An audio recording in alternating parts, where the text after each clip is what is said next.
Need high-quality video to promote your event, business, or band? We can help. We're Pixel Pond, a video production team based in the Pacific Northwest, providing high-quality content to clients across the U.S. and Canada. Whether you want coverage of your live event to promote for next year, or need a camera and a camera operator for your next big project, we can accommodate projects of all sizes. Your story is important. Visit pixelpondllc.com or send an email to info@pixelpondllc.com to get started today. We can't wait to work with you.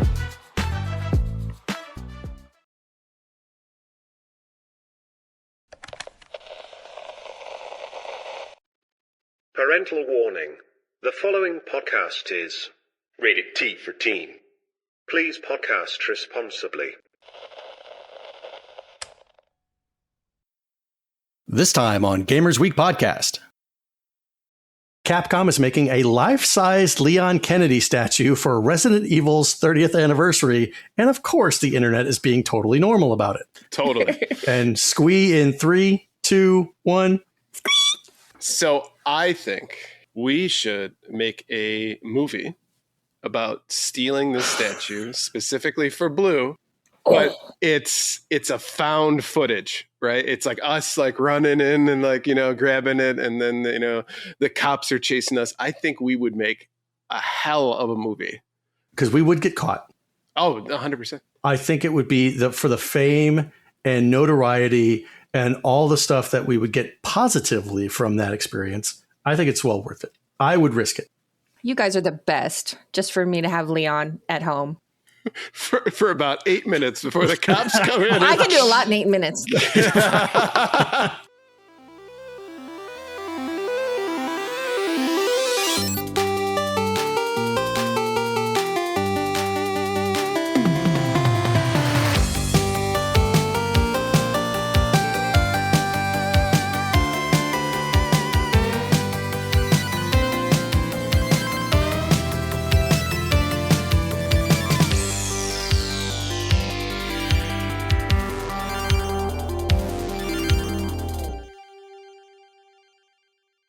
Either Galatians 2:12 or Corinthians 3:16.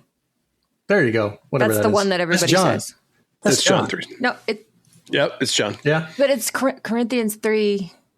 See, I don't remember. I've done a really good job of forgetting. You're the one who sung it. Yeah, but I wasn't paying attention while I was singing it. So 1 Corinthians 13 is a famous biblical chapter from the New Testament written by the Apostle Paul, often called the love chapter. Ooh. That's what I was grasping for. Love is precious, love is kind. See, you guys know it better than me. Yeah. I know, it's not because I've been to a ton of weddings. That's why. It defines love agape. Agape. So, okay. Now we're getting technical with spelling, like your pronunciation. It's agape. She was kidding. It's definitely not agape. So it's like agape. You bend over and spread them open agape? Yeah. Yes. That kind of love? Yes. It's the love chapter. Okay. GoldenEye says, well, this is a different cold opener. Getting all revelations up in this mother. And on that note, let's go ahead and slide right in to this week's episode. To the gaping episode. Gonna go well tonight. I have a feeling. Welcome to Gamers Week podcast. Like the name says, we analyze the best, worst, and weirdest headlines of the past week in the video game industry. This is episode 224, and today is Wednesday, August 5th, 2026. I plead the 5th. My name is donniegretro, and I will be your host this evening, but as you can see, I am not alone. I have with me my two wonderful co-hosts. My first co-host set the record for her escape room visit after accidentally tripping over the secret lever you weren't supposed to find for at least 45 minutes. It's a win in my book. Blue, how are you doing this evening? We take those wins. We take those wins and we swear 100,000% that it was purposeful. And you cannot prove Even when otherwise. we feel like idiots and solve things accidentally, it's all by design. Yeah, we were just pretending to be idiots to make whoever designed the puzzle feel better. I like that. My second co-host likes to herd goats through a Walmart while drinking margaritas from a jug. And that's just a regular Saturday night in Tennessee, isn't it, right, Brett? It is. And don't forget the salt. That's why I was there. That's why I needed to happen. I forgot the salt. And then I got Assaulted by the police. Assaulted. Now, were you there for a good old Morton's rim job, or was it like more of a hardened sea salt rim job? I'm sorry, Morton's is iodized, and I like to keep up on my iodine. Thank you very much. My thyroid is thankful. You've got a huge thyroid. Huge. Want to start your own podcast? Maybe called... Oh, shit. Okay. Maybe called the Flock and Knock and Nihilopilification. Right? Flock and Knock. Flock and Knock and Nihilopilification. Philosopher. You just sound like the Swedish chef. Flock and Knock and Nihilopilification. You'll need a place to host your show. Buzzsprout has a user-friendly interface, great analytics, and resources to help you grow your audience. Just use the link in the description to get a $20 credit when you sign up for a paid plan. And I feel like you did that on purpose. Well, it's funny because she's doing that right now because you couldn't pronounce it correctly, which, of course, the definition of it is the act or habit of judging someone to be completely worthless or unimportant. Yep. Oh, that's okay. That's what you typed in. Okay. Yeah. All right. Webhead says, who put gibberish on the teleprompter? That would be me. I did it. Read the copy. Copy's good. All right, let's go on to our reviews, reactions, and requests. Funyun says, Donnie said Spunyons, and he tried to move on like he didn't specifically say Spunyons. Was that me or was that Ryan? That was you. Was it? Okay. I love that immediately. You had to point the finger. Like, that wasn't me. This is fine. Yeah. Clearly that was Ryan, right? Also, the fact that the guy found all those Famicoms at a love hotel. Honey, I just stumbled on them. I swear. Swear. Yeah, exactly. Well, somebody told me about them, that they were there. You're like, oh, really? Okay. Yeah, that's believable. Tony Majors says, I just wanted to email that I enjoyed the recent crossover segment from Gaming History 101. I must be the target age market for the show because I was pausing the show to make my own guesses to play along. I always look forward to your weekly podcast since I can't always be available to watch the live stream, but I usually have some time on Monday to listen to the cast and catch up with the video games news. I enjoy your show's highlighted, curated notes. They save me from searching and doom scrolling. I'm sorry to have missed Ryan at too many games. I didn't get the notice. I was there too. Maybe we Phantom Pain crossed paths.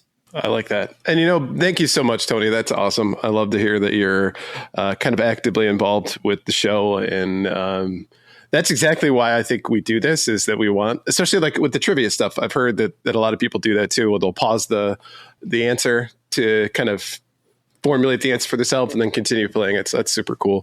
We were all well trained by those storybooks with cassette tapes from kids. Pause the story to blah, blah, blah. That's a Teddy Ruxpin, Yeah. No, you just had the regular cassette tape that you played for those of us who were too poor to have a Teddy Ruxpin.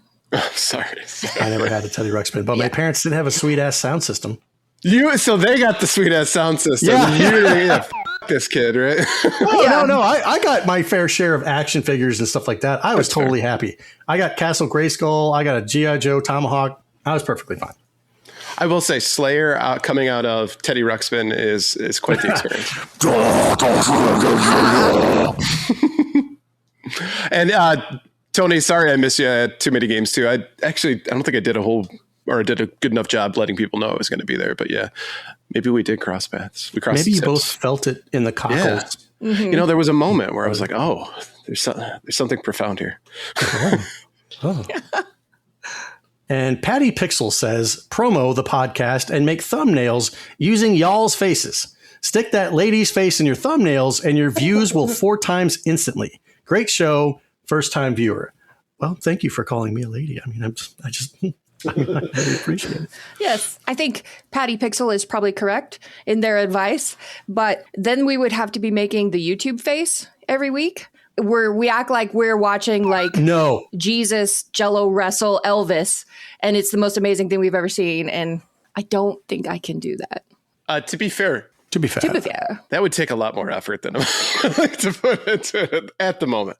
Maybe that'll change in the future. I hate those videos. Like most of my stuff that I watch recently is sports card stuff and trading card stuff. And the faces that this one guy makes for every single video is just it's Jesus and Elvis. Yeah. Jelvis Jello wrestling. Jelvis Jello wrestling. Man, that's tough. Jello. Jello wrestling. Jesus Jealous Jello wrestling. Jesus No. Jello Justin. Whatever you're going for, you didn't quite get there. Nope. All right, let's go ahead and jump into our patron shoutouts. Well, we couldn't do what we do without the help of our gorgeous patrons. Here are the generous folks supporting Gamers Week on Patreon. We have a new patron to announce. A big thank you and welcome to Noodles. They will be joining Evola, Cyram, Multi-Sweetness, The Adventures of Chibi RGB. Follow Chibi RGB as he enjoys a PBJ after his BBL recovery in NYC. Now available at every Books A Million. Mega Retro Man, Gamatroid, Moradib, The Wizard of Zardov, Gravity Core's Nerd Pod, Michael, The Sensation You Feel is the Quickening. We are one, McCloyd. We are brothers. Lakite, Eskimo, or Emo-esque, Bill Tucker. No, sorry, Eskimo. Bill Tucker, Rise, Fart Biscuits, Fruitcakes. I hate it when my Schwartz gets twisted. Pickled Pepper, Ducks with Thick Thighs, absolutely the best podcast, a work in progress. DJ Spunions, the Spotify comment daddy, Bobson Dugnut, Blues Little Sis, Perler Daddy, Retro Gaming Dev, Retro Blast Pat, BNT Zilla Guy, The Mad Milkman, Seven Castle Forest, Crunchy Kong, Artie, the strongest man in the world, Frank Grande, Love Retro BTW, Steven Sand, Ramboski, Terry Kinnair, Don't Make Me, Pull This Car Over, the best part of waking up is games for coffee.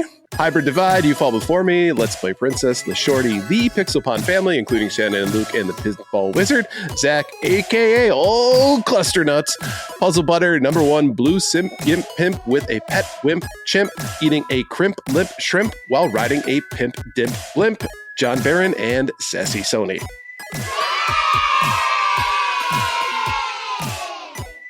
If you like what you hear today, and we really hope that you do, please consider joining us on Patreon. Your support helps cover the cost of producing the show, as well as other cool stuff we'll be doing like prizes and giveaways. You also have access to our bi-weekly patron-only bonus cast called Gamers Week Uncut, Patrons with Benefits. Visit patreon.com/gamersweek or follow the link in the show notes to learn more. And as a reminder, we are including the link to the GoFundMe for our patron Sheriff Snacks, aka Brandon, who is currently undergoing a battle with cancer. We love him, so please consider helping and sharing. And lastly, Gamers Week and Andy from Love Retro BTW will be hosting a charity Splatoon 3 tournament on August 16th at 4 p.m. Eastern Time, right here on twitch.tv/GamersWeekPodcast. If you'd like to play, please click on the link in our show notes where we have a sign up available for you. We are so appreciative for everyone who's shown interest in the live stream. We only have a few spots available, so they will be filled on a first come, first served basis. Please join us for the stream to watch some awesome competition, but more importantly, help support Stand Up to Cancer's mission for ending cancer forever. If you can't make the event and would still like to donate, visit the link in the show notes below. Thank you, Ryan. Now, let's go ahead and jump into the headlines. All right. This headline segment is proudly sponsored by Absolutely the Best Podcast, a work in progress. Each episode, George and Zach discuss and rank all the best things, and they've just finished ranking every movie in the Alien vs. Predator connected universe. This week, they've got a trivia question for us. What game started as a sequel to Prince of Persia: The Sands of Time, but was turned into the first title of a new franchise after the developers learned more about the capabilities of the upcoming 7th generation consoles? Visit them at absolutelythebest.net or follow the link in the show notes. I was thinking it's Uncharted. What's the 7th generation? It's like PlayStation 2, I think. Really? Uncharted was on PlayStation 3. Was it? Okay, so then I'm completely wrong. There you go. That was like, because Uncharted feels kind of like a Prince of Persia, but more in 3D. All right, so 4th generation is Super Nintendo, right? I know, Simon. I got it too. But don't look at the chat! Oh, there it is. Yeah, you looked in here. Okay, yeah, there it is. Yep. Assassin's Creed. Which makes sense. Okay, so if we're talking, if 4th generation was Super Nintendo, 5th generation would be PlayStation 1, 6th would be PlayStation 2, 7th would be PlayStation 3. So in that case, yeah, like I was going with you as far as Uncharted is concerned. Yep. Like I love the look and feel of that game. Didn't really think about Assassin's Creed for a second because I've never played Prince of Persia: Sands of Time. The only one I played was for the Amiga and for the Super Nintendo. Yeah, like the old school ones. Yeah. I really love those. That felt like out of this world-ish and whatnot. So absolutely. I wouldn't have gotten that one. Puzzle Better says, don't look at the chat. Looks right at the chat. Sorry. Yes, the answer is Assassin's Creed. I got it right away. And then Zach immediately said, oh, it's probably too easy then, isn't it? I was like, I'm going to try not to be offended that you think that any trivia question that I can answer is too easy. We went with it anyway. I'd say it's quite the opposite. And we didn't get it right. So. Yeah. But trivia questions that you can answer, like we have a hard time answering, but then it's flopped. It's flip-flopped. That's why we're a complete team. Yeah. Right? So we all fit each other. Like a human centipede. Straight up the fingertips. Yeah. Clever Zephyr says, like Orpheus told not to look back. LOL. It's like, what? Yeah. All right. In this week's headlines, the war over physical video game discs rages on as Sony confirms it has heard gamers' pleas, but it's nevertheless cautiously moving forward with its plans to stop producing discs as of January 2028. During an earnings call, CFO Lin Tao said, via interpreter, that there are various reasons for Sony's decision, with the biggest being that the digitization of content overall has been progressing. We put in a lot of thought and time. We're going to cautiously move this forward, Tao said. Games are loved by many people. We understand those emotions. We want to consider that, and in the future digital ecosystem, how we engage the gamers is something that we would like to continue to explore. As yet another nail in the coffin, reports have begun to surface that Sony now seems to be placing advisory stickers on new retail PS5 consoles, warning players that physical games will soon be discontinued. Dicks. Meanwhile, Digital Foundry's John Linneman says sources have told him that Microsoft is planning to continue to support for physical game discs with the aim of prioritizing backward compatibility. The topic came up during a Digital Foundry Q&A video posted to YouTube on July 31st, where Linneman raised the optimistic possibility that discs might not be going the way of the dinosaur, at least on Xbox's side of things. I'd heard from a couple sort of sources, and this is just kind of like potential rumory stuff, but at least before the current Xbox reset, it sounds like Microsoft was actually very much going to continue disc support. Not because they value retail disc sales, but because they wanted to ensure that all your Xbox games were still playable on new Xboxes, Linneman explained. Even though this amounts to little more than hopeful speculation, these reports still come as welcome news to players in the wake of Sony's hotly debated decision. The change in PlayStation's strategy reflects consumer preferences based on where people's dollars are actually spent, not what their ex-posts claim they value. According to Circana's data, physical game sales have declined from 297 million units in the US from June 2008 through June 2009 to 37 million in the past year, a drop of nearly 90%. Sony has reportedly started repurposing its disc factory to make optical microlenses. Sony's like, we hear you, gamers. Right. We don't give a but we hear you. But we hear you. It's like if Sega was like, we hear you, but Sonic is staying that way. Ooh, With the teeth. Yeah. that would have been bad. I do like the fact that Xbox is not backing off of that they want people. Let me finish the thought first. They're not backing off of that. They want people to be able to play the older discs on newer consoles. So I get that. I love that. And I hope that PlayStation kind of does the same where, like, okay, you don't want to make discs anymore, but still have a disc drive for your next generation console, and that it completely supports backwards compatibility. So, for one, I don't know. I mean, the guy is basically, he was like, I heard some stuff around the water cooler. A couple of sort of sources, just like kind of potential rumory. Like Right. there's 1,000 qualifiers. Right. So, and especially with the fact that PlayStation announced all this stuff, then Microsoft can go, woo, we don't have to spend money on this. Sweet. Somebody else did it before us, so we're not the bad guys. Got it. And so I don't believe that will happen. But to your point, Donnie, I would love that too. I think if you're going to be consumer friendly, at least allow people to upgrade their system, but have it being backwards compatible with all their other stuff. The only way I don't see that happening is, again, if they want to set it up where you got to buy the game again, right? Because it's now on the new platform, which probably is the route they're going to go. And that sucks. Two, I don't think either Sony or Xbox sees a monetary advantage about including a disc reader in their consoles. It takes up space. It's an additional expense, you know. But again, it sucks. Like, as being a consumer who really likes this stuff, you feel like you're being left out or forgotten, right? Because your entire games library is not just some digital purchases that you made. Right, because you're in that 10% of people still buying physical games versus the 90% who have switched to digital. If there were originally plans for Xbox to continue utilizing discs, surely that was for people who got axed in the culling of the 100-day reset. Because now that Asha Sharma is in charge of everything, like, she doesn't care. She doesn't value discs. There's no way that they're going to move ahead with that with Project Helix, especially like you said, because it does add so much extra cost to the price of a console that's already going to be astronomically expensive and out of the median consumer's price range as it is. It's a nice rumor to kind of cling to, but I really don't see it coming to any sort of fruition. We should create a external disk drive reader that you can attach to your Xbox or your PlayStation with instructions on how to jailbreak the thing so that you can play your old games. Just saying. I do trust in the ingenuity of the internet to come up with something like that relatively quickly. Do you think a regular PC disk drive, like standalone disk drive, would work on this? The only thing you're going to run into is the encryption on those disks, because you can't stick that into your PC and play PS2, whatever, PS5 discs. That's right? true.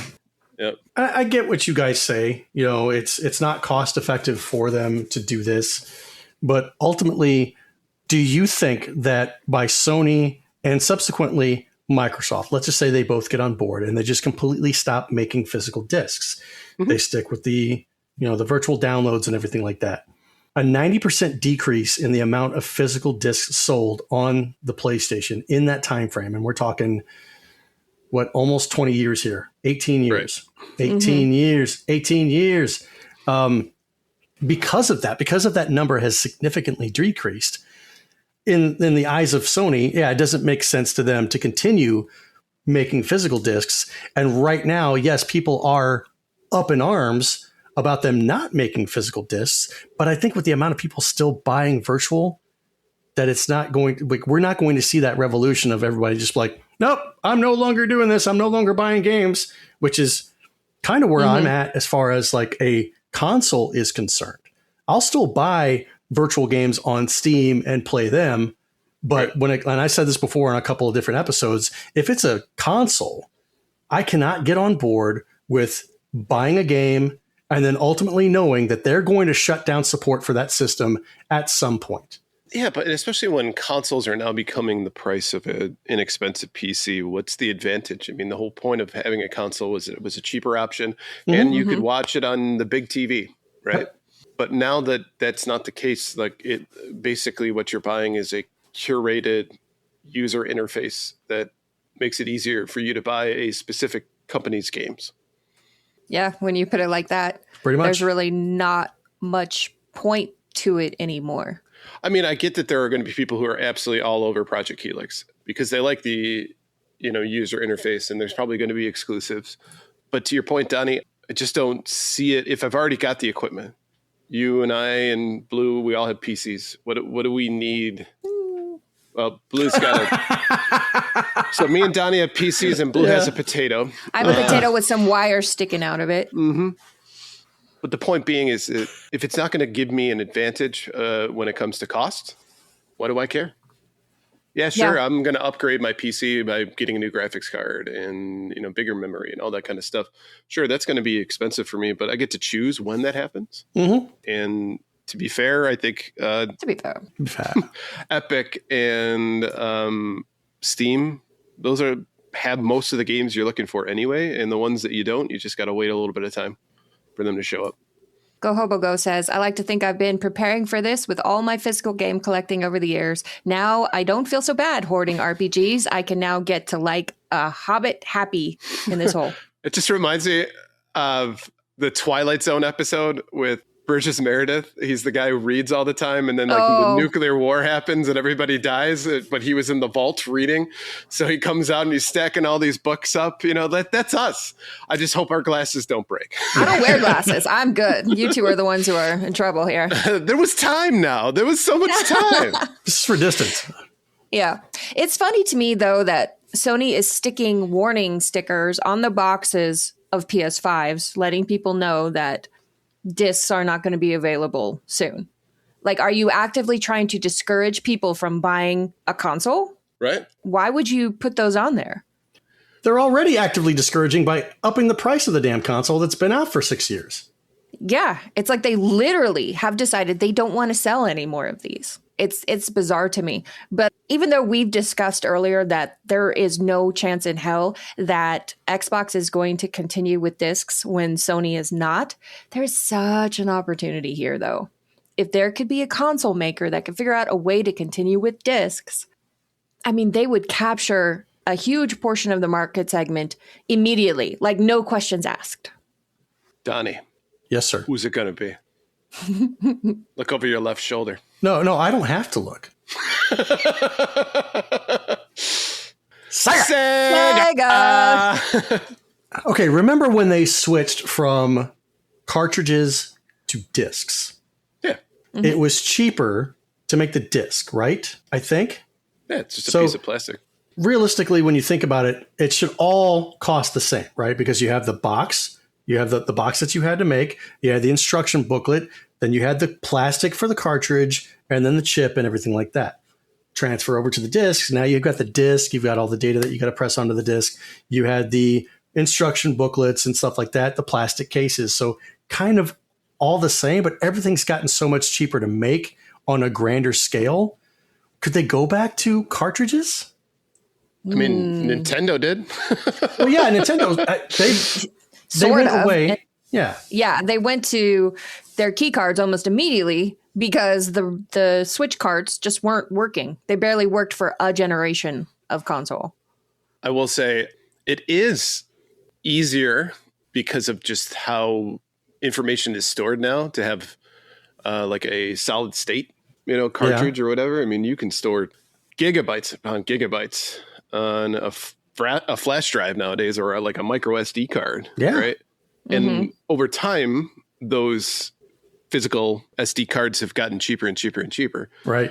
So yeah, you could technically move back, and the gaming experience, by the way, would be fantastic. And you wouldn't have to use all of the physical space on the actual console itself, right? You wouldn't have to download it and do all the crap, right? Which I am so annoyed and tired of. I long for the day of just being able to pop the game in and play it and go without downloading anything. You remember like on Christmas when you would get a new game and you just like go downstairs and just throw it into the console and it worked right away. You didn't have to wait for it to upload. And then, of course, if you bought a PlayStation game in the last decade on Christmas, it didn't matter because the fucking network was down on Christmas anyway. Or you'd have to open it up and download it and get it ready for your kids to have. Right. Yeah. If you were like a parent who understood that. Of course. Most parents, I doubt. No. Like, what are you talking about, Timmy? Oh, he's talking about that video game crap again. I don't know. Is that your Atari? That Nintendo shit. But, I mean, if you think about it, if PlayStation and Xbox would go to the same model that GOG does, where you're just allowed to download the game and save it yourself, that would take care of 98% of the argument against them having to go all digital. Just let us have the game. The cost to save and store our backlog is now on us. The companies don't have to pay for it. Why not just do that?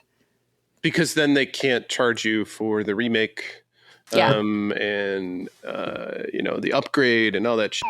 Yeah, because them saving money on physical discs and disk drives in their consoles is only half of the reason they're doing this. And then the other half is because they want to maintain absolute control over their platforms. And think of all the modding that you might be able to do. They could even put a thing on there that says if you modify the game, don't expect it to play it online, but like we did with Doom back in the day with like WADs and stuff, Mm-hmm. I don't think any console would ever allow that. Look at what PlayStation did with the PS3. They took the ability to put Linux on it. Like they're like, oh, nope, we can't have that because dangerous things are going to happen. We need a ban hammer. And they took that away almost immediately. All right, just give me a second here. Oh, yo, bro. Oh, man, listen here, bro. Just wanted to show you some real love for your stream because you genuinely got crazy potential, man. We haven't had one of those in a while. Does anyone fall for that? That's, man. I'd say the naive streamer. It seems like a waste of time, The naive streamer with like 3 people watching, but one's his grandma and the other 2 are PCs in the other room that he's got up. It's like, I think that we've all seen those streamers that were like, there is no way you have this many subs. Right. So somebody's clicking on him. He's scratching the dandruff, but then sucking his fingers. Yeah. By the way, it says his account was created 4 minutes ago. Yep. That sounds legit. I will say I'm impressed. He picked this out, after about 4 minutes. That's pretty awesome. Well, because obviously we've got crazy good potential. Yeah, crazy. He said it in all caps. Are we on the front page? Are we on Twitch front page? Are we front page material? Obviously, we are every week. Okay. I don't have to go check. Just know that we are. I believe it. Next up, Xbox's FanFest World Tour is still going ahead even after Microsoft fired thousands of people, including the guy who created it. Earlier this week, Microsoft trumpeted out tour dates for the Xbox FanFest event in another of its blog posts, pretending everything's okay at Green Towers. The event already ran in Los Angeles alongside the Xbox Game Showcase before the recent restructuring was announced, and Microsoft has evidently decided to continue with the plan, taking it to Gamescom in Germany and around the world thereafter. It's what he would have wanted. No, it's not. In September, the tour is scheduled to stop in on the Tokyo Game Show in London, followed by Mexico City and Sydney in October, Toronto in November, and Seattle TBA. What the Xbox FanFest event actually is, though, is harder to discern. It's a ticketed event, but tickets are only given out through city-specific sweepstakes, none of which are currently open on the Xbox FanFest website. There's also no specific information about what will happen at the FanFest event beyond vague promises of celebrating the games, players, and moments that have shaped Xbox over the past 25 years. The Xbox FanFest event was created by Chris Munson, who was let go in the recent round of layoffs. After 15 and a half years, I was affected by the layoffs at Xbox today, Munson wrote on LinkedIn at the time. End of an era. It was also revealed this past weekend that Xbox prices are going up in Europe anywhere from 34 to 50% depending on the console model. Then there's the concern of whether Asha Sharma or Matt Booty will show their faces after firing 1,600 people from the Xbox division and earmarking a further 1,600 for layoffs over the course of the next year. Finally, there's last week's earnings report for Microsoft's FY26 Q4, which saw another 10% drop in Xbox revenue across content and services this last financial quarter. Given all this, it's hard to imagine Xbox's FanFest getting much of a warm welcome during its travels. Okay, so I feel terrible for Chris, but I'm also a huge fan of the movie Kingpin. Yeah, you got Munson. Roy Munson. What an unfortunate last name. But you got Munson, right? Maybe that's like a term for if you break up with someone and then you see them later on and they're like wearing the piece of jewelry that you bought them, right? While they're out on a date with someone else or something. They went on the vacation that you planned for them. Yeah. And they took their new boyfriend. Mm-hmm. Yeah. Somehow I feel this is going to be like WADA after the whole controversy and like what you saw at the convention center where it was like the entire booth was just empty. The entire con. The con is wall-to-wall people except for this like 20-foot space that nobody wants to go near around the WADA table. Whispers and sneers every time. Like you're looking, you're sitting at the table, you're looking out the crowd and somebody's like, Yep. And you don't have to go, I wonder if they're talking about me. They're fucking talking about you. Yeah. Do you think the WADA employees, like, they draw straws for whoever has to go man the booths at those? You know, like in the past, we've been like, oh yeah, this is going to be awesome. Send me out there, boss. And now it's, well, you haven't shown up to work on time in a month. So guess what? You're manning the booth, bud. Yep. I'm going to say, as awful as this sounds, as chef's kiss perfect as this article was when I found it, this is classic Xbox having no idea how to read the room and just pretending like if we just act like everything is fine, then everything is fine. And I will say that keeping these FanFest stops in these cities, keeping them to be sweepstakes only on their website, even though it feels like if those are starting next month, you probably should open those up. Mm-hmm. But what do I know about running a FanFest? We should ask Chris Munson. But by doing that, they're going to ensure that only like the most rabid of Xbox fans are going to show up to these. So they can probably avoid a good deal of criticism. Right. And it would probably, it's not even a sweepstakes anymore. It's, we're going to open it up to people who want to pay $1,000 for these things. That's how it feels, almost like it's at Xbox right now.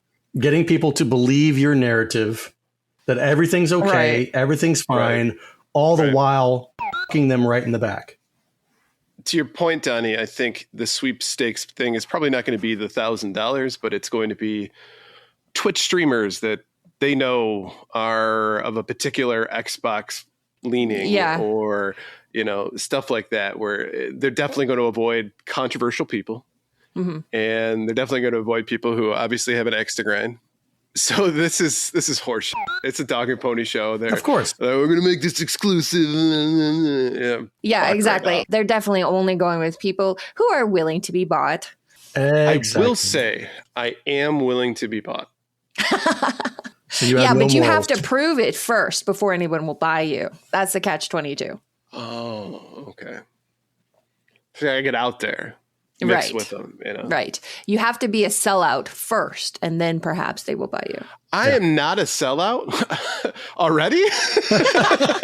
Sell out with me. Oh yeah, sell out with me tonight. Thank you, Gravity Core. I'll buy Ryan. Yeah, go for it. What's the price?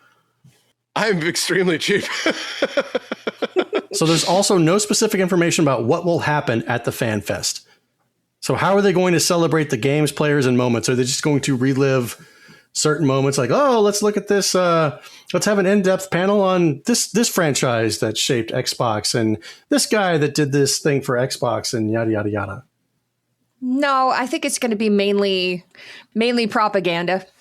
Probably. Speaking of which, Simon Asher says the Xbox FanFest has the authenticity of a North Korean parade.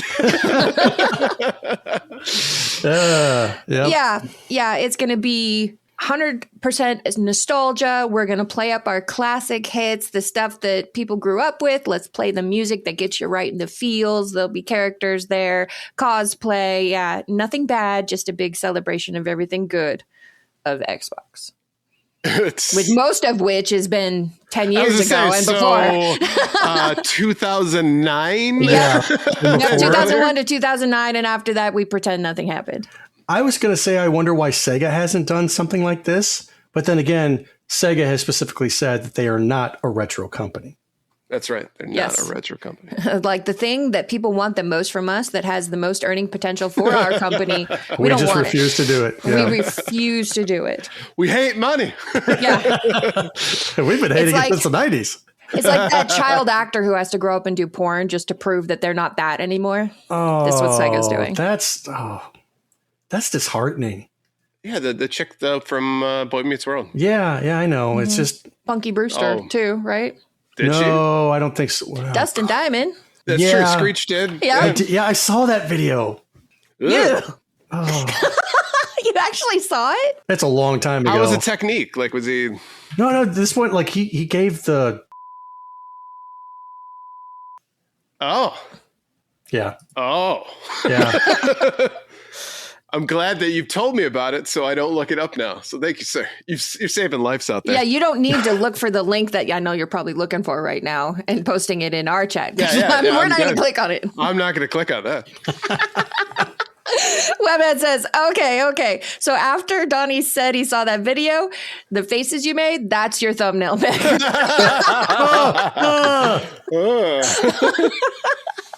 Yep. None of this is making the episode, by the way. Do you want to move on to the next topic so we can use the actual stuff that's going to make the episode? Last up, Capcom is making a life-sized Leon Kennedy statue for Resident Evil's 30th anniversary, and of course the internet is being totally normal about it. Totally. And squee in 3, 2, 1. Capcom is preparing for Resident Evil's 30th anniversary exhibition in Shibuya? Sheboygan? And what better way to celebrate than to commission a life-size statue of the beloved horror series poster boy, Leon S. Kennedy. Kennedy will join the oodles of other life-size Capcom character statues that decorate the company's corporate offices and physical stores alongside icons like Street Fighter's Ryu charging up a Hadouken and an adorable Palico from Monster Hunter Wilds. As you can imagine, Resi fans are already going wild at the possibility of seeing Leon in the flesh, so to speak. And the posts that have resulted from Capcom's announcement are interesting, to say the least. I'm about to pull off a heist that they're going to write about in textbooks for decades to come, one player joked on X. That Leon statue is not going to be safe, another remarked. You're going to need all the do not touch signs, yet another warned. The Resident Evil 30th anniversary exhibition will take place from October 30th to December 24th, 2026 at the Shibuya Beam Gallery, but tickets are already on sale as of August 3rd. Resident Evil is certainly having a moment lately, what with Requiem's staggering success and the Code Veronica remake garnering over 2 million wish lists on Steam, not to mention the film adaptation, or rather reimagining, of the series from the mind of Zach Kreger coming to theaters this September. Where the hell is Shibuya? It's down the road from Sheboygan. It's a sister city. It's a long road, but yeah. It's in Japan. Yeah. So I think we should make a movie about stealing the statue specifically for Blue, but it's a found footage, right? It's like us like running in and like, grabbing it. And then, the cops are chasing us. I think we would make a hell of a movie. Because we would get caught. Oh, 100%. I think it would be for the fame and notoriety and all the stuff that we would get positively from that experience. I think it's well worth it. I would risk it. You guys are the best, just for me to have Leon at home. For about 8 minutes before the cops come in. I can do a lot in 8 minutes. Simon Asher brings up a good point. Which Leon? Rookie, It's My First Day from Resident Evil 2, Daddy Leon from Resident Evil 9, or the in-between, Resident Evil 4? That's a good question. I don't really care. It's all the above. All right. I'm good. I have loved Leon since the beginning. Resident Evil 4, you get a clearer picture of him. He's got the hair in his eye, the little emo kind of look. Mm-hmm. Resident Evil 2, clean cut Leon, short hair. He's just begging to be scruffed up. Yeah, I guess so. Son of a bitch, he was. PS2. Yeah, that's what I mean. Yeah. PS1. Yeah. That's what I was talking about. On Resident Evil 2, it's like you get the very, very, very rudimentary 3D Leon that like resembled Lara Croft. He's the best looking one here. Different game series, but yeah. But I think that these replies about like, I'm going to pull off the heist and the Leon statue is not going to be safe and you're going to need all the do not touch signs. Those were the safe for work replies that they found. Mm-hmm. Of course. They probably had to dig hard for those too. If you remember the video game store across the street from the convention center in Portland, they had the life-size Snake from Metal Gear Solid 3. I would not put it past somebody if they mass-produced this Leon statue, somebody buying one of those, and then using it for OnlyFans content. Oh, 100%. I'm raising my hand. I know everybody listening can't see, but I'm raising my hand. Yeah, I would do that. The money would come in. Phrasing. Yep. The question is, does Capcom put like a GPS locator on the thing just because they know? If they're smart, they would. Right. But I feel that people are smarter and they would be able to find that GPS locator and remove it. I don't know. If you're running from the cops and then like you really want to bang the thing before the cops show up, then you just get down to it. You're not going to look over it for the GPS locator. It's in his gaping hole.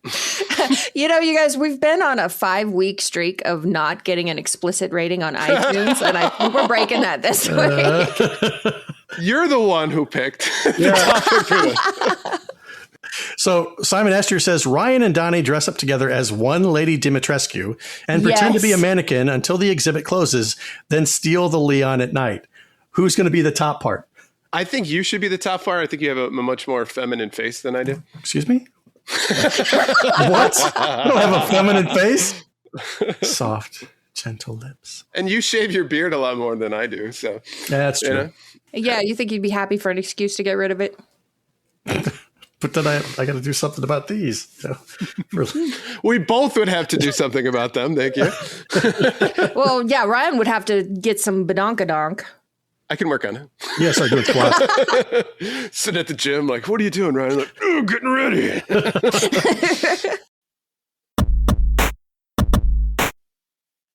All right, next up, let's go ahead and talk about our top 3 new releases for the week.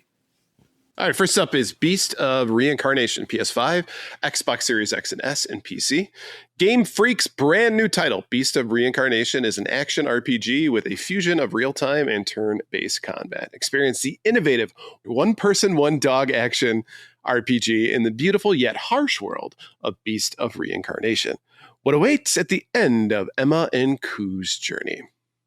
Next up is Gunstoppable, Xbox Series X and S, PC. A momentum-fueled roguelike FPS where speed is damage, dual-wield, overpowered weapon combos, and bend time to obliterate robot hordes and overthrow billionaire bosses. And last up, Marvel Token Fighting Souls, PS5, PC. The longest description of tonight. Assemble your team for legendary Marvel characters in the ultimate 4v4 tag team fighter. What else do you need to know? Right. Very specific. Take really your time. Appreciate it. Yep. All right. So taking a look at these. Blue, what are you in for this week? So we'll skip right past Gunstoppable since we all know I don't like shooters. Although I will say, I know, were you surprised? Super shocked, right? But the idea of a roguelike shooter, if I liked shooters, I would be interested in that, but I don't. So I'll skip it.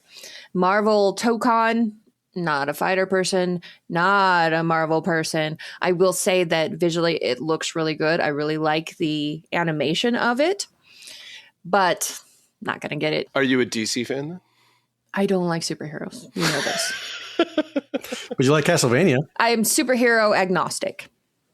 So that brings me to Beast of Reincarnation, third-person action RPG from the company that typically does Pokemon games. A lot of it looked really good, but the early reviews have been not great. And a lot of people are saying the game just feels like it's not finished. The camera's kind of broken. There's a lot of bugs, etc., etc. And Game Freak has been scrambling ever since it released earlier this week. So I feel like that's a game worth keeping an eye on when it's ready, but it needs to cook a bit longer. So this week, nada for me. Excellent. Donnie, what about you? Nada. I took one look at Beast of Reincarnation and I said, that looks like every single thing that's out there right now. So nope, I'm passing on that one. Gunstoppable, took one look at it, almost had a seizure with how colorful it was. And I'm like, I think colorful. That would probably, so do I. But I think that would probably make my head hurt if I watched it for more than 10 minutes. Which leaves us with Marvel Tokon Fighting Souls. My son and I have been excited for this game for quite some time. He likes fighting games. I love fighting games. Ironically, the only time we've ever played fighting games, I've kicked his ass. He kicks his friends' asses. He plays Mortal Kombat 1 pretty heavily. And when he says Mortal Kombat 1, I think of the original Mortal Kombat, but no, the Mortal Kombat 1 on the PS5. So he plays that one. Yeah, the one they just did. Exactly. He knows how to play that one. And I figure that if he and I start playing this one together, then yeah, I'm going to wipe the floor with him, no question. So I'm looking forward to Marvel Tokon Fighting. Marvel Tokon Fighting. Marvel. I'm a big Marvel fan. Yeah. I'm looking forward to that one and playing that with my son. Awesome. What about you, Ryan? So Marvel Tokon, I'll be honest with you, doesn't spark joy with me. Not a Marvel fan? Not a Moivel fan. I mean, it's a fighting game, and it's got Marvel characters. Cool. I'm not like a huge fighting game fan. I love Marvel, don't get me wrong, but I think I got my fix in the mid 2000s of Marvel versus Capcom, so I'm good. I don't need another one in my life. Which brings me to Gunstoppable. It reminded me a lot of Blizzard came out with it. It was the shooter. They had two of them. Somebody help me here. Sorry. Was it Overwatch, was it? Overwatch, that's the game. Overwatch. Wow, that was a struggle. Right. Oh, man, that was tough. But it reminded me visually of Overwatch a lot because there's like a ball bouncing back and forth, guns going up, blah, blah, blah, blah, pew, pew, pew. To me, I have a hard time watching Overwatch, let alone playing it, just because it feels like there's so much going on. The one thing I do like, though, is overthrowing billionaire bosses. I'm all for that. So if we could bring that to a different game, that would be fantastic. Yeah, if we could port that to a different genre, we will help you overthrow the billionaire bosses. And Beast in Reincarnation looks a lot like your average Monster Hunter / Souls-like, all that. I mean, it just a lot of the stuff that comes out lately with that, it just all looks. You just mean action RPG. That's what you mean.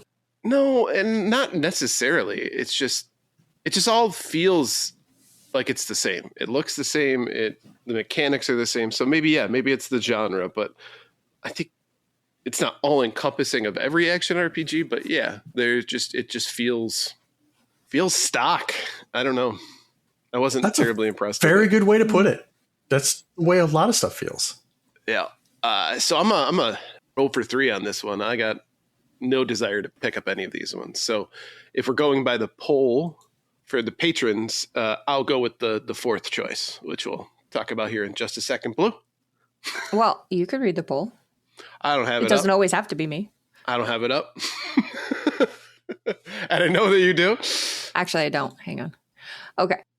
So we also asked the patrons what they want to play. Gunstoppable got 1 vote. Beast of Reincarnation got 3 votes. 6 votes for Marvel Tokon, and everybody else says, I'd rather swim naked in snapping turtle-infested water. Although if we're going verbatim what Ryan said, invested water. Snapping turtles are investing in the water. Stonks. Well, with data centers coming up, I get it, The poll was not up for 45 seconds. The poll was up for 8 hours. Thank you very much. Just like a flash went by. I've done it where it's been open for an hour, okay? How much time you get depends on what point in the day Ryan remembers to post it. Correct. That is 100% correct. All right, before we move on, let's take a quick break to talk about our sponsor. This segment is proudly sponsored by the Retro Game Club podcast. It's a fantastic, family-friendly retro gaming podcast. In each episode, Rob and a guest pick 2 games to play and discuss, as well as news, interviews, and other topics. This week, they want to know, what consoles do you currently have plugged into your TV, and why did you choose those consoles? Visit them at retrogameclub.net or follow the link in the show notes. PS5, because of Baldur's Gate. Switch, probably because of Splatoon 3. Super Nintendo from Analog, and that's because everything behind me. I think that's it. The other thing I've got plugged into my TV is my Laserdisc player. So technically, I do have TurboGrafx 16 then. Technically. Yeah. Which TV are we talking about here? It's a good point. Answer the question how you like. My office, which has my Samsung GX TV over there, that's got right now currently hooked up to it, my top loader NES for daily Tetris, my Dreamcast, and my Sega Saturn. And I only have those 2 hooked up because I was testing games to make sure that they worked. Downstairs TV in the basement, it's got the PS5, the Xbox One, the Switch, and the PS4 all connected to it. Nice. So our TV, we have one of those switchers so that we can have many things plugged in. We've got, let's see, the Super Nintendo, the original Xbox, PlayStation 2, 3, 4, and 5 regular Nintendo, Switch 2. Actually, we've got 2 PS4s. Why do you have 2 PS4s? Because one was solely for Call of Duty. Oh, okay. It took up the whole hard drive. Interesting. So I needed a separate one for my games. And that's justifiable. Yeah. Mm-hmm.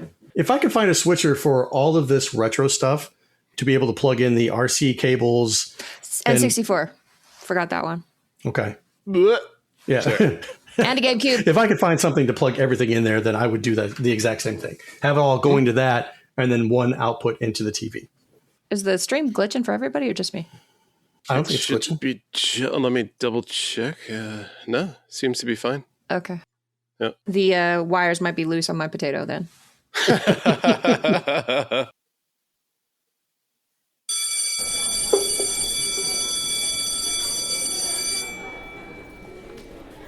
Well, welcome back, students. Please take your seats. Welcome back to another Professor Rybread's Gaming History 101. And in today's lesson, we're going to talk about puzzle games. But when I say puzzle games, what's the first game that comes to your mind? Tetris? Seventh guest. Okay, fair enough. I'm going to focus on Tetris, but not really. I'm going to focus on all the games that tried to be Tetris. Okay. Some of them worked, some of them did not. And today's focus is going to be on those copied design, probably the most copied design, I think, in video game history. And that Tetris itself was the pioneer, and all of the cottage industry games that came after it were all trying to be Tetris. And I don't think anybody's ever lived up to it. So if you think about it, right, Tetris gives you 7 shapes, one rectangular, and basically the goal is complete horizontal lines before your mistakes reach the top, right? Try to score as many Tetris as possible, right? Do you think there's somebody listening to the podcast who is unfamiliar with Tetris? I'm setting it up. This is a setup, right? I apologize. It's like when, you're interrogating someone, you're trying to find common ground, right? How often do you interrogate people? All the time. And so there are no characters, right? There's no power-ups. There's no special attacks. Game does not introduce new mechanics as you progress, right? Rules stay the same. You simply get less time to follow them, or maybe it gets faster as you go along. Mm-hmm. So for more than 40 years, developers have tried to improve upon that formula. They've added jewels, hats, viruses, cartoon blobs, faces, and even another dimension. Some created great puzzle games, none better than Tetris. So the brilliance of Tetris, though, kind of begins with its 7-piece array. There are enough shapes to create endless problems, but few enough people are able to understand in real time where to put them. Someone like Donaldo here. Donaldo always knows where to put it. He always knows where to put it. No matter what the shape, I know where to put it. Right. And, I think that's what made Tetris so popular, is that it was simple. It was easy to follow along with, but it was also infinite, right? You could continue to play. And even to the point of today, people are finding that you can keep playing the game if you're good enough. I don't think, did they get the kill screen? Was that a thing that they've done? Or is it just... Oh, yeah. So the kill screen was the first thing that was like, oh my God, like we're seeing kill screens now. And now it's way past that. Right. Yeah. Remember we talked maybe a year ago or slightly before, it was a 14-year-old kid that did the kill screen. Mm-hmm. Mm-hmm. And then a bunch of as soon as he did it, a bunch of people were able to do it. And the thing is, with that kill screen, it's the specific things have to happen in order for you to get the kill screen. If you miss that, the game keeps going. So potentially the game could keep going forever, realistically. So Tetris itself, it doesn't feel complicated, but in a way it takes complicated thinking in order to be a master of it, right? But the best part I think about Tetris is that failure feels fair. There is a set of rules, you follow them, blah, blah, blah, blah. It's good to go. But developers said, okay, well, we can't just make another Tetris because obviously copyright for one. But 2, nobody's going to go out and buy the exact same thing. Right. You know, because they try to do that with Pac-Man, right? And they're just like, oh, we'll just change the character, make it another maze chase game. No game out there was as popular. And the same thing with Donkey Kong. They made Congo Bongo. Nobody bought that. So we got to improve upon the actual formula when it comes to these puzzle games. Well, what can we do? Just really quickly, I will say the original kill screen for Tetris was level 29. Right. Because you couldn't, I mean, physically, it was almost impossible to keep and playing. I get there regularly now. I can get to level 29, but I like the people that do the whole tapping thing on the back. Now they're blowing past level 29 and getting to the true kill screen of Tetris, which is nuts. Thinking about that, like probably 6-7 years ago, nobody was even thinking that was possible. And now people are into level hundreds, you know, as far as the levels go. It's nuts. But the first one that we're going to talk about here is actually a game that I don't think is that bad, but it's definitely not Tetris. But this was Sega's answer to Tetris. Yeah. Yeah. We're going to talk about Columns. Columns. Yep. So Sega's Columns kept the falling pieces and rectangular playing field, but replaced geometric construction with color matching, right? So after beginning as a computer project, Columns reached arcades in 1990 and was brought to the Sega Genesis and Game Gear. You know, those Sega versions, you know, especially the Genesis release and its position as an early Game Gear pack-in were what most players who played Columns experienced as a result. So players receive a vertical stick of 3 jewels, and you can cycle their order before they land. Match 3 colors horizontally, vertically, or diagonally, and they disappear. Columns developed a strong identity through its jewels, music, and satisfying crusades. It was elegant and accessible. It began one of Sega's most recognizable puzzle games. But it also revealed one of Tetris' hidden strengths. In Tetris, even an inconvenient piece usually has some practical use. In Columns, a jewel may be useless simply because it's the wrong color. That makes successful combinations exciting, but it also introduces a strong sense of luck. Tetris usually makes you blame yourself. Columns sometimes makes you blame the jewels.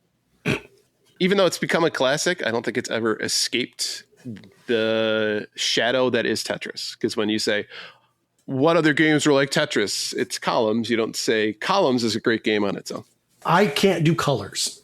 I can do shapes. Yep. I cannot do colors. And I know like Blue and people like Mega Retro Man, they can do colors when they play Dr. Mario and stuff like that. I cannot, for some reason, the old brain does not process the colors like it does shapes. So next one is Hatris, which is funny because this was made by the guy who developed Tetris, right? And I think this is probably the best example that you can't repeat what Tetris brought to the table because even Alexei Pajitnov himself couldn't recapture the magic. So Hatris is simply what the name suggests. It's Tetris with hats. Appeared in arcades before receiving versions, of course, on the NES, Game Boy, Japanese PC, 98 computers, and the PC Engine. Of course, known here as the TurboGrafx 16. In North America, and relatively uncommon NES and Game Boy releases are the versions that most retro players recognize. Pairs of hats fall from the top of the screen. Stack 5 matching hats and they disappear. Different styles take up different amounts of space, giving the players some decisions about how to organize them. Hatris is, I'm going to put in quotations here, charming. But removing the rotation also removes much of the spatial problem solving that made Tetris work. So in Tetris, every piece changes the entire surface of the board. In Hatris, you are mostly sorting objects into correct piles. Now, it borrowed its appearance of falling objects as far as the puzzle was concerned without reproducing the deeper decisions beneath Tetris. So even the creator of Tetris, just by simply choosing a new object and adding the word tris onto it, did not make lightning strike twice. I know what's coming. I was going to say, I have one game in mind that I hope is on the list, but I'm not going to say it. Sextris is not on the list. Oh! It should be. Redo the list. Yep. Next up is Puyo Puyo. So Puyo Puyo succeeded because it stopped trying to be another version of Tetris and became something else entirely. Competitive puzzle battler. So the series began in Japanese computers and the Famicom, but the competitive version exploded through Japanese arcades before spreading across to the Mega Drive, Game Gear, Super Famicom, Sega Saturn, and numerous other systems. Western Genesis players unknowingly met essentially the same gameplay through Dr. Robotnik's Mean Bean Machine. Pairs of colored Poyos fall into the field, connect 4 at the same color, and they disappear. But clearing 4 is not the real goal. The real goal is creating chains. Skilled players deliberately build unstable structures. One match causes another to fall in place, which creates another match, and then another. Tetris generally rewards players for clean boards. Puyo Puyo rewards constructing a controlled disaster. Large chains also send garbage pieces to the opponent's board that gives the game a level of direct aggression, timing, and psychological warfare that traditional Tetris did not originally emphasize. Its colorful characters also gave it personality that abstract puzzle games often lacked. So Puyo Puyo became one of the few puzzle franchises important enough to stand beside Tetris and eventually share a game with it.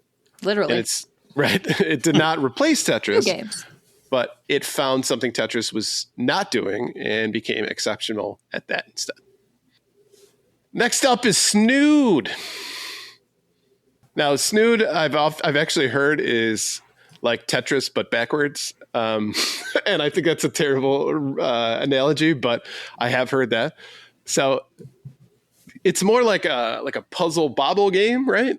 But spiritually, it reverses the player's relationship with the puzzle. Snood began as a Microsoft shareware in 1996 before becoming enormously popular in the Windows PC. Later received commercial versions on the Game Boy Advance and other platforms, but its true home was the family, school, and office computers where someone had probably installed it without permission. I played a lot of Snood back in the day. A lot of Snood. And if I remember right, it was always free, which was great. And then it would just say like, hey, if you want to donate money to the owner, you can click this link or something like that. But so I don't think I've ever actually paid for Snood. You should donate. I should donate, but I'm not going to. It's a little late now. It is a bit late, yeah. But of course, the idea is instead of controlling shapes that fall from far above, you fire colorful creatures upward from the bottom of the screen. Match 3 or more, and they disappear, moving connections holding other Snoods to the ceiling, and the entire group falls away. Now, Tetris pressures you by making the pieces fall faster. Snood generally gives you time to aim, calculate rebounds, and search for the one shot that make rescue the board. It trades speed for strategic pressure. Its strange faces also give it enormous personality. It spreads through home and school and office computers during the shareware era and often reach people who would never have purchased a traditional puzzle game. Now, Snood was not especially original, but it understood something many Tetris clones missed. Changing the artwork is not enough. Players need to interact with the board differently. Next up, Dr. Mario.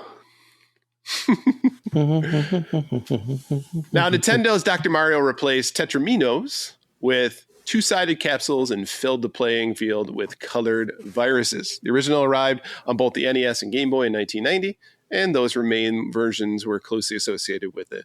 Later appeared on Super Nintendo through Tetris and Dr. Mario, and returned repeatedly on Nintendo games. Match 4 colors to eliminate the viruses, clear every virus, and the stage ends.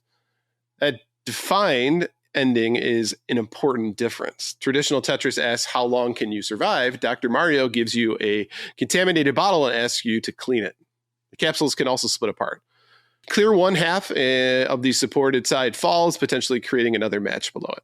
This gives Dr. Mario its own style of planning. You are considering not only where the complete capsule will land, but what each half might do afterwards. The Mario branding and excellent music. Chill is better. Excellent music was the theme that was attached to meaningful mechanical differences. Each stage contains a puzzle rather than an attempt for endless survival. So, Blue, I know you are a whiz at Dr. Mario. I don't know if I would call myself a whiz. But what do you like about it so much? I like because it's easy to get into a flow state. Just like turn off the vast majority of your brain and play for a couple hours, and it's a meditative experience. But Ryan, earlier you said 4 colors. What are the 4 colors? Oh, I guess it's 3 colors, isn't it? Sorry. That's okay. Just checking. Clearly, I don't play a lot of Dr. Well, there's yellow, Even though there's red, you did a blue. Dr. Mario tournament. I did, like 4 or 5 years ago. Yes, I remember this. Yeah. You wiped the floor with everybody. Like, it wasn't fair. I think you purposely threw a game. In fairness, when you recruited me to the tournament, I told you that I would do that. Mm-hmm. And you still recruited me. So, You know what's funny too is have you ever played Dr. Mario on Game Boy? It's not 3 colors; it's 3 patterns. It's like solid, spotted, and checked. I played the out of Dr. Mario on Game Boy, and I don't know if I can do it now. You know, it's funny. You watch like the Tetris World Championships, and it's really intense because there's a lot going on, and people are dropping, boom, Tetris 4. You watch the Dr. Mario World Championships, and it's similar to like the Puyo Puyo. You're setting up for like one chain break where everything just drops in place and just takes out everything like in a one go. Yeah. So you're setting up like a lattice of different pills to fall where they need to. A lattice, yes. Mm-hmm. The pill lattice. That's what we call it in the biz. The biz. The biz. But I want to cover some honorable mentions. So games that deserves some attention as they try to escape Tetris's enormous shadow. The first one is Weltris, which was on DOS, Microsoft, Amiga, Atari ST, and home computers. It sent pieces sliding down the walls of a 3-dimensional well. The DOS version is probably one of the most Yep. Yeah. But the added perspective made it immediately readable game, but much harder to understand. I can't believe that Weltris was on the list and Sextris is not. I tried to be, T for teen. God, it has been a hot minute since I have even seen Weltris. Yep. That is amazing. Oh, and by the way you said Amiga, it sounded Arnold Schwarzenegger-ish. Amiga. The Amiga. Amiga. Next up is Blockouts. Arcades, DOS, Amiga.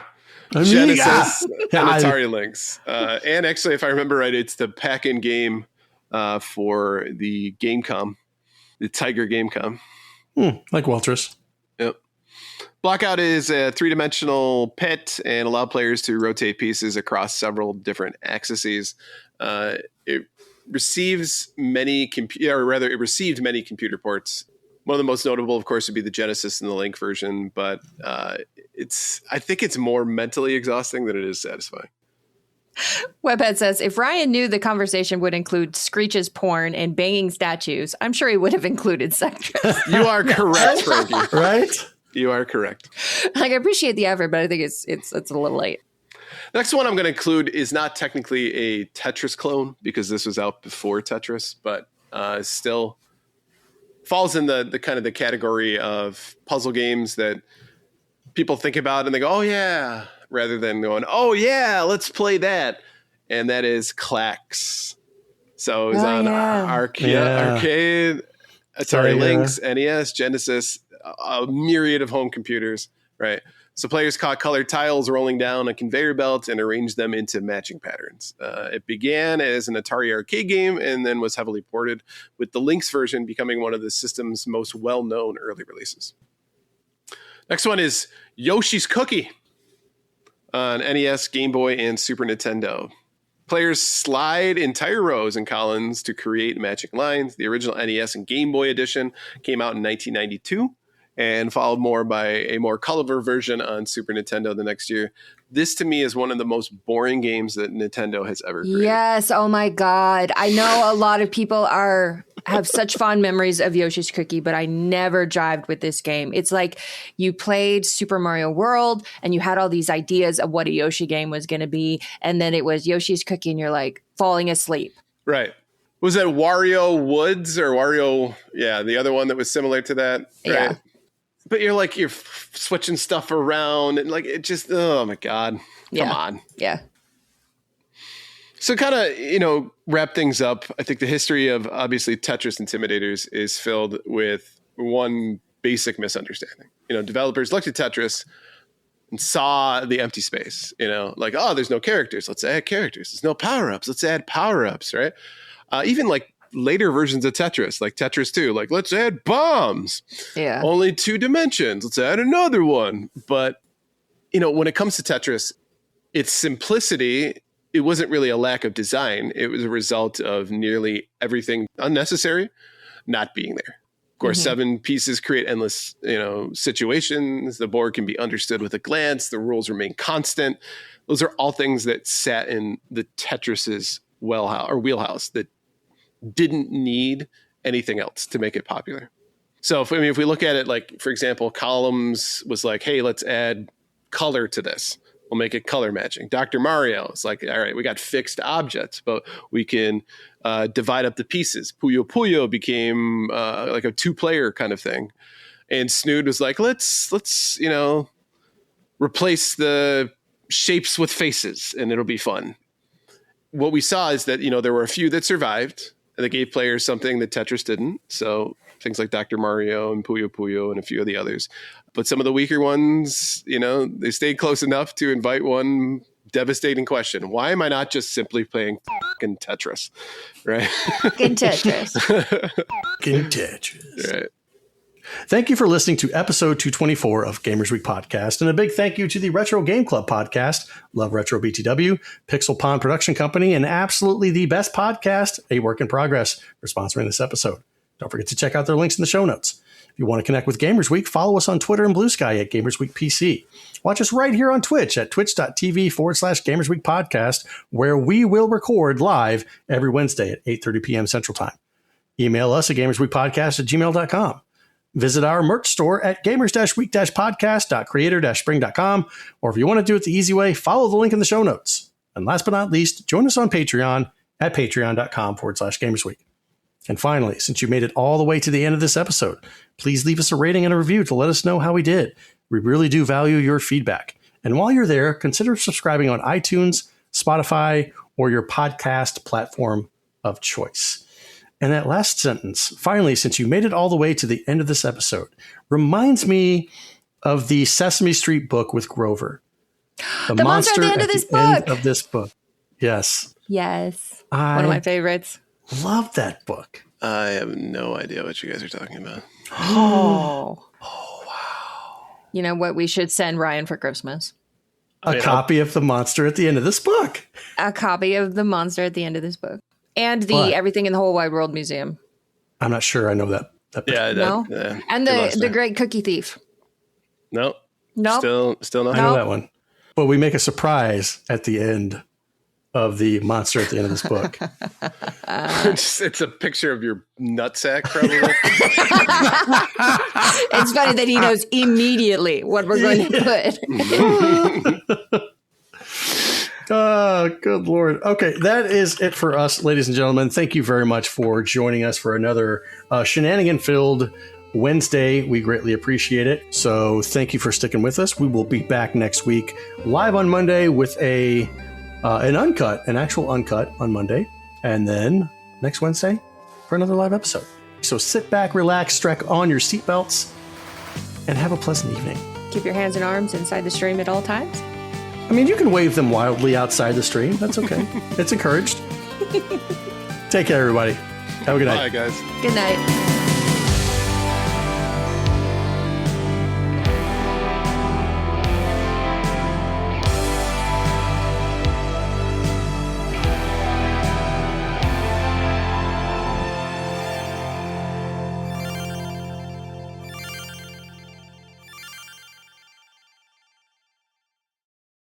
The sense of sight is what guides us right when we go out on walks. The sense of smell, the way you tell that you need to change your socks. There's incense and whole sense and something sense it's true, sense of wonder, sense of beauty, sense of honor, sense of duty.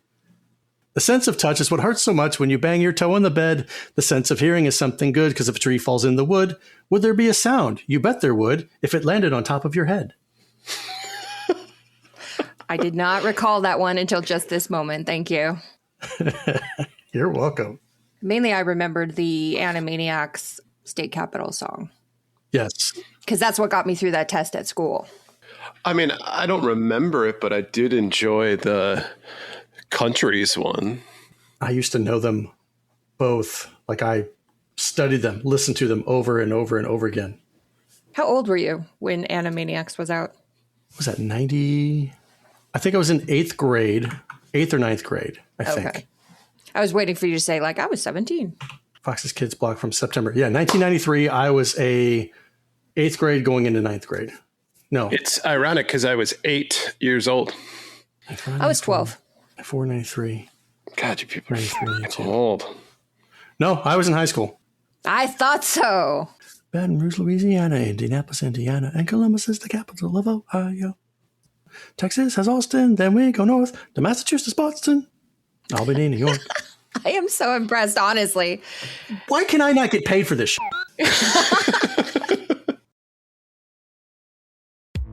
Welcome to Gamers Week Uncut. Welcome to Gamers Week Uncut. Welcome to Gamers Week Uncut, Patrons with Benefits. This is the unscripted, patron-only bonus cast with less editing and more dirty jokes.